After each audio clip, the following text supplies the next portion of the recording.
আজি বনাওঁ আহক ধনিয়াৰ পৰঠা। তাৰ বাবে মই লৈছোঁ আটাৰ 4 ভাগৰ 1 অংশ লৈছোঁ বেচন, লৈছোঁ আজৱাইনে আমাৰ হজম শক্তিত বঢ়োৱাত সহায় কৰে। এয়া হৈছে মেথিৰ গুড়ি, মেথিয়ে ব্লাড চুগাৰ কণ্ট্ৰলত সহায় কৰে। আৰু লৈছোঁ ফ্লেক্সিডত প্ৰচুৰ পৰিমাণে ফাইবাৰ পোৱা যায় আৰু ৱেট লছ কৰাতো সহায় কৰে। আৰু লগত লৈছোঁ এয়া মেইন ইনগ্ৰিডিয়েণ্টছ ধনিয়া পাতত ভিটামিন চি আৰু এ পোৱা যায় আৰু গেছৰ সমস্যা থকা লোকসকলৰ গেছ দূৰ কৰাত সহায় কৰে।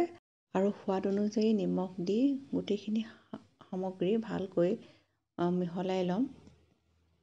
আজৱাইন, মেথি আৰু ফ্লেক্সিড অলপমান ড্ৰাই ৰ'ষ্ট কৰি সেইখিনি মই পিচি পেলাই বটলত ভৰাই থওঁ। আপোনালোকেও এনেকৈ দিব পাৰে। এই ৰেচিপিটো খুবেই হেল্থি ৰেচিপি হয়। বিশেষকৈ যিসকল ডায়েবেটিক পেচেণ্ট তেওঁলোকৰ কাৰণে খুবেই ভাল।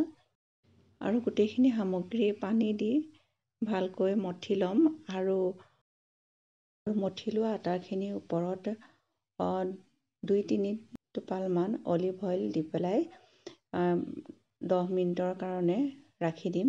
আপোনালোকে অলিভ অইলৰ সলনি ৰিফাইন তেলো দিব পাৰে। 10 মিনিটৰ পাছত আকৌ অলপমান মঠি লৈ এনেকৈ জোখত লাড়ু কৰি এতিয়া পৰঠা বনাম। বেলোতে অলপমান শুকান আটা দি লৈছোঁ। যদি এনেকৈ আপোনালোকে পৰঠা বনোৱা নাই এবাৰ বনাই চাবচোন। সকলোৱে খাব পৰা খুবেই স্বাস্থ্যসন্মত পৰঠা। এতিয়া আমাৰ এইখন বেলা হৈ গৈছে। এতিয়া টাৱাখন পাতি ভালকৈ গৰম হ'ব দিব। গৰম হোৱা টাৱাখনত এতিয়া মই পৰঠাখন দি দিছোঁ। মোৰ বহুকেইগৰাকী ভিউৱাৰ্ছে এই পৰঠা ৰেচিপিটো বিচাৰিছিলে। দিয়াত অলপ পলমেই হ'ল আৰু এইফালে এতিয়া মই লুটিয়াই দিছোঁ আৰু তাতে মই অলিভ অইল দি দিছোঁ। অলিভ অইলৰ সলনি ঘি বা ৰিফাইন তেলো দিব পাৰে।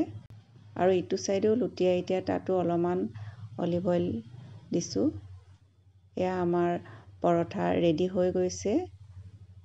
আজি মোৰ পৰঠাৰ ৰেচিপিটো কেনেকুৱা লাগিলে জনাবচোন। পুনৰ এটা নতুন ভিডিঅ' লৈ আপোনালোকৰ ওচৰলৈ আহিম। আজিলৈ আহিছোঁ। বাই।